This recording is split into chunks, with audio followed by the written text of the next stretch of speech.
सुप्रभात बच्चों। मैं सुजन कुमार कुंडू आपके हिंदी शिक्षक बोल रहा हूँ। कल मैं बचपन पाठ का रिवीजन वर्कशीट आपके समक्ष लिया था और थर्सडे अर्थात बृहस्पतिवार आपका सीटी होगा 9:30 से 10 बजे तक। ठीक है, तो इसी बीच समय को नष्ट न करते हुए मैं आगे का जो पाठ है मैं शुरू कर रहा हूँ, जो हिंदी व्याकरण से संबंध है। तो आप लोग हिंदी व्याकरण की पुस्तक निकालिए और मेरे साथ समझने का प्रयास करिए। व्याकरण में पाठ 7 श्रुति समभिन्नार्थक शब्द। तो श्रुति समभिन्नार्थक शब्द किसे कहते हैं, ध्यान से सुनिएगा। वे शब्द जो सुनने में एक समान लगता है पर उसका अर्थ अलग अलग होता है, उसे श्रुति समभिन्नार्थक शब्द कहते हैं। सुनने में एक जैसा लगे पर उसका अर्थ जो है, अर्थ मतलब मीनिंग्स, वह अलग अलग हो, उसे श्रुति समभिन्नार्थक शब्द कहते हैं। यहाँ कई सारे ऐसे उदाहरण भी दिए हुए हैं, ध्यान से देखिएगा। जैसे अभय और उभय। अभय का अर्थ होता है निडर, उभय का अर्थ होता है दोनों। और का अर्थ होता है तरफ, और का अर्थ होता है तथा या दूसरा। इस तरह से कई सारे ऐसे दिए हुए हैं। जैसे अली से होता है भंवरा, आली से होता है सखी, कटी से होता है कमर, कीट से होता है कीड़ा, कंगाल अर्थात गरीब, कंकाल अर्थात हड्डियों का ढांचा, और कपट का अर्थ होता है धोखा, कपाट का अर्थ होता है दरवाजा, अन्न का अर्थ होता है अनाज, अन्य का अर्थ होता है दूसरा, अपेक्षा का अर्थ होता है तुलना, और उपेक्षा का अर्थ होता है लापरवाही या अवहेलना। कृपण का अर्थ होता है कंजूस, कृपान का अर्थ होता है तलवार, ग्रह का अर्थ होता है नक्षत्र, गृह का अर्थ होता है घर, अंतर का अर्थ होता है भीतर, अंतर का अर्थ होता है भेद या बीच में या डिफरेंस जिसे कहते हैं। अचल का अर्थ होता है पर्वत, अचला का अर्थ होता है पृथ्वी, कृति का अर्थ होता है रचना, कृति का अर्थ होता है सफल व्यक्ति। हर्षई और दीर्घईकार में देखिए अंतर है ये। गदा एक प्रकार का हथियार होता है गदा, और गधा एक प्रकार का जानवर, जो जानवर होता है गधा, डोंकी। चर्म का अर्थ होता है चमड़ा, और चरम का अर्थ होता है अंतिम।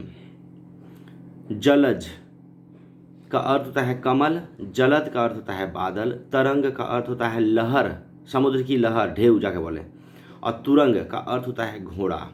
द्रव का अर्थ होता है तरल पदार्थ, तरल पदार्थ मतलब लिक्विड जिसे कहते हैं, और द्रव्य का अर्थ होता है धन। नग का अर्थ होता है पर्वत, नाग का अर्थ होता है सांप या हाथी।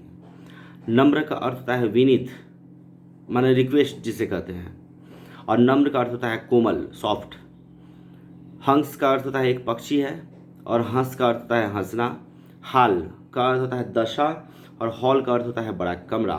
क्षम्य का अर्थ होता है क्षमा के योग्य, और क्षय का अर्थ होता है टीबी, एक बीमारी जो होता है। प्रमाण का अर्थ होता है सबूत, और प्रणाम का अर्थ होता है नमस्ते।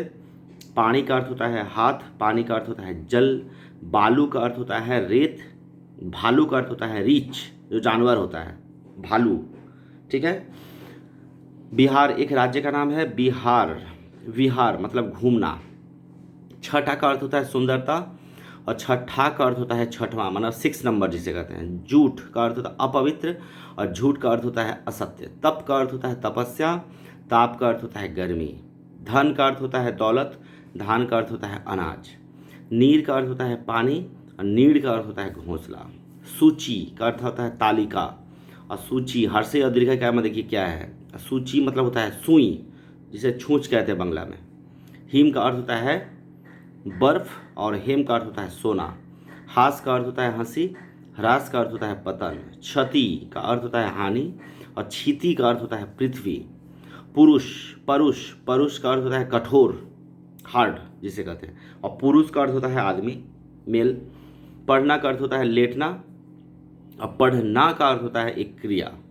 बात का अर्थ होता है वार्ता, बात करना जिससे किसी हम बात कर रहे हैं, और वात का अर्थ होता है वायु, एयर। भजन भक्ति के गीत उसे कहते हैं भजन, और भाजन का अर्थ होता है आश्रय, हम जब किसी का आश्रय में रहते हैं उसे कहते हैं। भित्ति का अर्थ होता है दीवार, दियाल, वॉल, इसे कहते हैं दीवार, भित्ति। और भीत का अर्थ होता है डरा हुआ।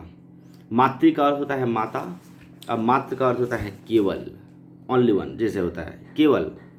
यंत्र का अर्थ होता है औजार। यत्न का अर्थ होता है प्रयत्न या कोशिश। शाम का अर्थ होता है संध्या और श्याम का अर्थ होता है काला। रक्त का अर्थ होता है खून। रिक्त का अर्थ होता है खाली स्थान। मत, मत का अर्थ होता है राय या वोट। मति का अर्थ होता है बुद्धि। भव अर्थात संसार और भव्य का अर्थ होता है सुंदर। श्वेत का अर्थ होता है सफ़ेद और स्वेद का अर्थ होता है पसीना। राज का अर्थ होता है शासन। राज का अर्थ होता है गुप्त बात। सूत का अर्थ होता है बेटा और सूत का अर्थ होता है धागा।